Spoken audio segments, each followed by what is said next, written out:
Hey Saints and Ain'ts! So I am back talking SirDavis yet again.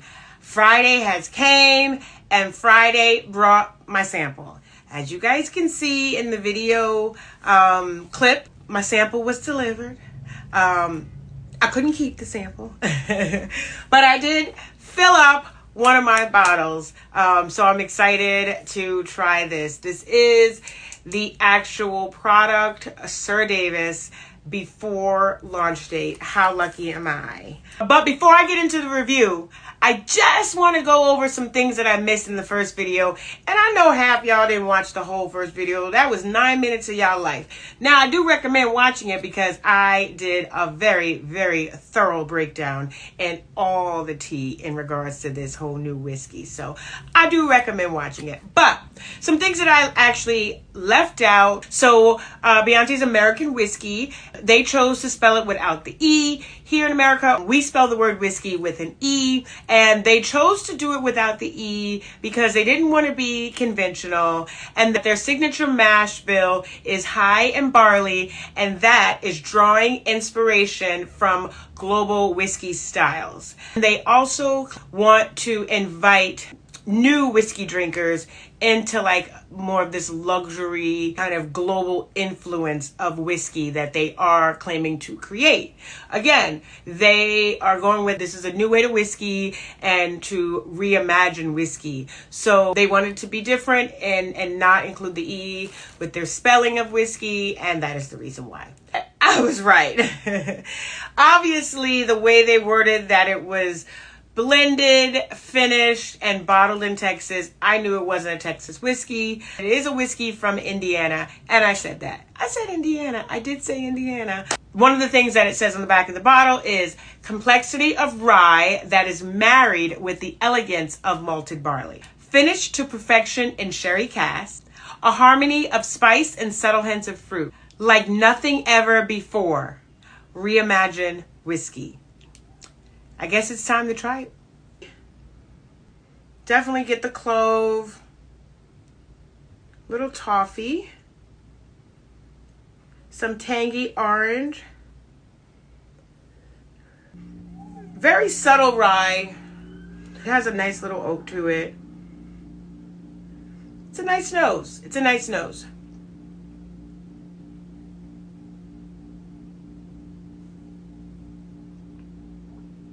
I'm going to go in for a second.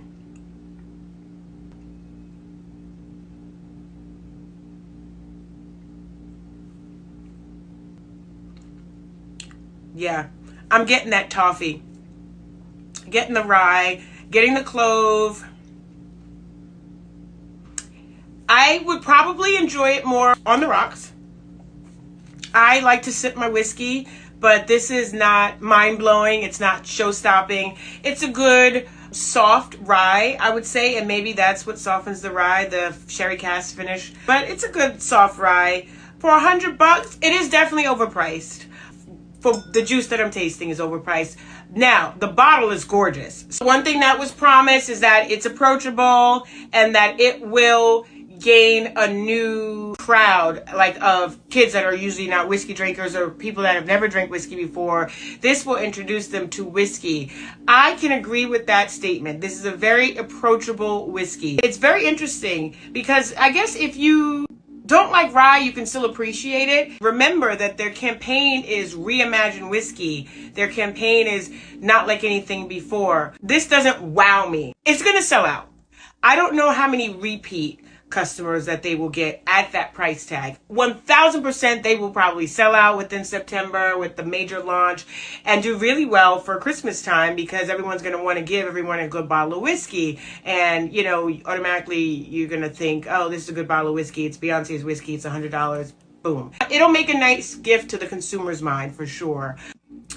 Yeah, I wasn't like blown away. Definitely could just be my palate. I like a lot more wheated bourbons as well. I'm a huge Weller 107 fan. That's like probably one of my favorites. So that could just be my palate. Is it reimagined whiskey? No. Is it nothing ever like it before?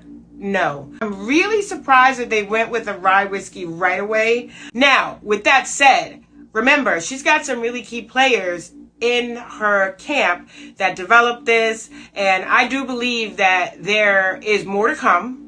And I do believe that they can build on this, and that down the line there's going to be a phenomenal knock your socks off whiskey as they start to, you know, finish it in different barrels and things like that. But it's still a nice whiskey that you can pour over ice. Yeah, that's my review. It's a very subtle, approachable rye whiskey. It has a nice flavor profile, but I was waiting to be like, wow. I mean, they really talked it up for it to be reimagined and, you know, a new way to whiskey. So I drink a lot of whiskey for work, obviously, and I was really just ready to be blown away. I really wanted to just be mind blown, like, just like, wow, this was incredible. Like how I felt with Penelope Rio, where it was so completely different from anything I've ever had in regards to whiskey. And this is not giving me difference.